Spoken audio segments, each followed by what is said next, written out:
ప్రతి ఒక్కరికి గుర్తుండే ఉంటుంది. చైనాకు చెందిన ఈ షార్ట్ వీడియోస్ యాప్ సామాన్యుడిని సైతం సెలబ్రిటీని చేసింది. ఒకప్పుడు భారత్లో టిక్టాక్ సృష్టించిన వీడియో సునామీ అంతా ఇంతా కాదు. అయితే గాల్వాన్ లోయలో చైనా పాల్పడిన దుశ్చర్యతో భారత ప్రభుత్వం టిక్టాక్ను నిషేధించింది. దీంతో చైనా అతిపెద్ద మార్కెట్ను కోల్పోవాల్సి వచ్చింది. ఇక టిక్టాక్ భారత్ నుంచి కనుమరుగవుతూనే ఇతర షార్ట్ వీడియోస్ ప్లాట్ఫామ్కి మార్గం సుగమం చేసిపోయింది. చాలా కాలం తర్వాత భారత్లో టిక్టాక్ మాట వినిపించింది. ఇందుకు కారణం టెస్లా అధినేత ఎలాన్ మస్క్, మిస్టర్ బీస్ట్ అని పిలువబడే యూట్యూబర్ స్టార్ జిమ్మీ డొనాల్డ్సన్. ఈ ఇద్దరి కారణంగా ఇప్పుడు టిక్టాక్ మాట మళ్లీ ఏపీలో వినిపిస్తోంది.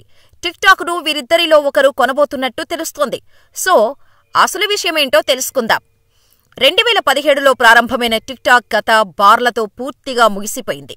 ఆ తర్వాత భారత్ సహా అనేక దేశాల్లో నిషేధానికి గురైంది టిక్టాక్. అయినప్పటికీ కొన్ని దేశాల్లో మాత్రం టిక్టాక్ యాప్ యాక్టివ్గానే ఉంది. ఇప్పుడు అమెరికాలో కూడా టిక్టాక్ ఆపరేషన్స్పై నీలి నీడలు అలుముకున్నాయి. 2024లో అమెరికా ప్రతినిధుల సభ టిక్టాక్ యాప్పై నిషేధం విధించే బిల్లుకు ఆమోదం తెలిపింది.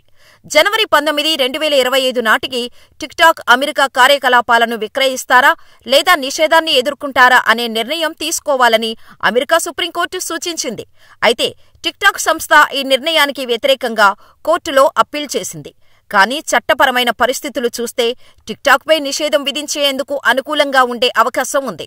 దీనికి తోడు అమెరికా అధ్యక్ష ఎన్నికల్లో డొనాల్డ్ ట్రంప్ విజయం సాధించడంతో టిక్టాక్ పరిస్థితి మరింత క్లిష్టంగా మారింది. జనవరి 20, 2025 నాటికి ట్రంప్ అధ్యక్షుడిగా ప్రమాణ స్వీకారం చేయనున్నారు.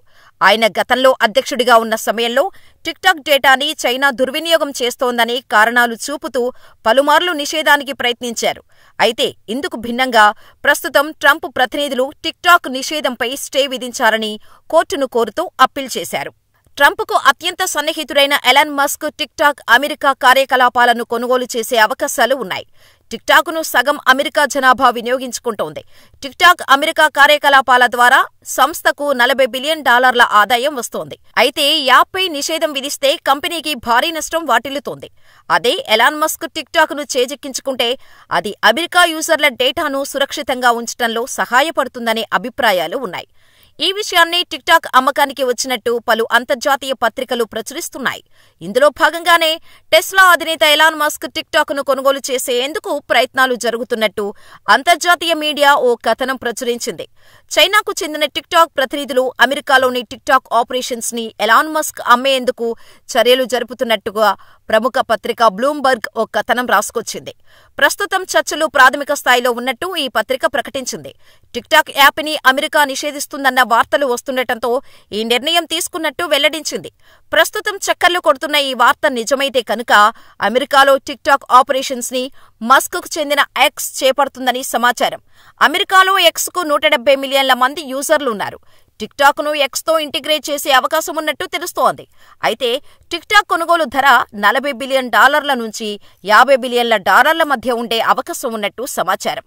అమెరికాలో తమ ఆపరేషన్స్ నిర్వహించేందుకు టిక్టాక్కి జనవరి 19న డెడ్లైన్ విధించడంతో ఈలోగా బైట్ డాన్స్ టిక్టాక్ యాప్ని ఎవరికైనా అమ్మేసి వచ్చిన మొత్తం తీసుకోవాలి. లేదంటే దేశవ్యాప్తంగా టిక్టాక్ సేవలకు బ్రేక్ పడనున్నట్టు తెలుస్తోంది. ఈలోగా ఒక నిర్ణయం తీసుకోకపోతే ఆయా స్మార్ట్ ఫోన్లలో టిక్టాక్ ఉంటుంది కానీ యూజర్లకు ఎలాంటి అప్డేట్స్ ఉండవు. అయితే ఎలాన్ మస్క్తో చర్చలు నడుపుతున్నట్టు వస్తున్న వార్తలను టిక్టాక్ కొట్టిపారేసింది. అయితే చైనాలో మస్క్ టెస్లా సంస్థను నడుపుతున్నారు. దీంతో మస్క్కు చైనాతో సత్సంబంధాలు ఉండటం, ఎక్స్ లాంటి బడా సంస్థలను ఆయన కొనుగోలు చేయడంతో బైట్ డాన్స్ యాజమాన్యం కూడా మస్క్ వైపే చూస్తున్నట్టు సమాచారం.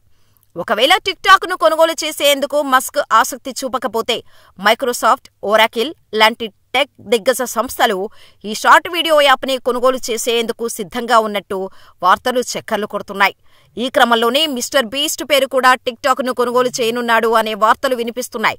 దీనికి కారణం మిస్టర్ బీస్ట్ యునైటెడ్ స్టేట్స్లో టిక్టాక్ను నిషేధించబడకుండా ఉండటానికి తాను కొనుగోలు చేస్తానని ఎక్స్లో పోస్ట్ చేశారు. మిస్టర్ బీస్ట్ ఈ పోస్టులో ఇలా రాసుకొచ్చాడు: నేను టిక్టాక్ను కొనుగోలు చేస్తాను కాబట్టి ఇది నిషేధించబడదు అని చెప్పడంతో టిక్టాక్ను కొనుగోలు చేసే రేసులో మిస్టర్ బీస్ట్ ఉన్నాడని కూడా టాక్ వినిపిస్తోంది. అయితే ఇద్దరిలో టిక్టాక్ను ఎవరు కొంటారో క్లారిటీ లేదు. అయితే ఎలాన్ మస్క్ టిక్టాక్ను కొనుగోలు చేస్తే ఆ ప్లాట్ఫామ్ను సోషల్ మీడియా విభాగాల్లో అత్యంత శక్తివంతమైన యాప్గా మార్చే అవకాశాలు ఉన్నాయి. టిక్టాక్ కార్యకలాపాలను కొనుగోలు చేయడం ఎలాన్ మస్క్కు వ్యాపారపరంగా ఎంతో లాభదాయకమవుతుందని వ్యాపార వర్గాలు భావిస్తున్నాయి. టిక్టాక్ భవిష్యత్తును ఈ పరిణామాలు ఎలా ప్రభావితం చేస్తాయో, ఎలాన్ మస్క్, మిస్టర్ బీస్ట్ ఇద్దరిలో ఎవరు టిక్టాక్ను కొనుగోలు చేస్తారో చూడాలి. ఎలాన్ మస్క్, మిస్టర్ బీస్ట్ ఇద్దరిలో ఎవరు టిక్టాక్ను కొనుగోలు చేసినా ప్రపంచవ్యాప్తంగా టిక్టాక్ భవిష్యత్తు మారిపోతోంది. ఇప్పటివరకు టిక్టాక్ను బ్యాన్ చేసిన దేశాలతో పాటు ఇండియాలో కూడా టిక్టాక్ సేవలు మళ్లీ మొదలవుతాయి అని చెప్పొచ్చు. దీంతో ప్రపంచవ్యాప్తంగా టిక్టాక్ భవిష్యత్తు ఎలా ఉంటుందా అని అందరూ ఎదురుచూస్తున్నారు. మరి మీరేమనుకుంటున్నారు? టిక్టాక్ మళ్లీ ఇండియాలో సందడి చేస్తుందని అనుకుంటున్నారా? మాకు కామెంట్ చేయండి.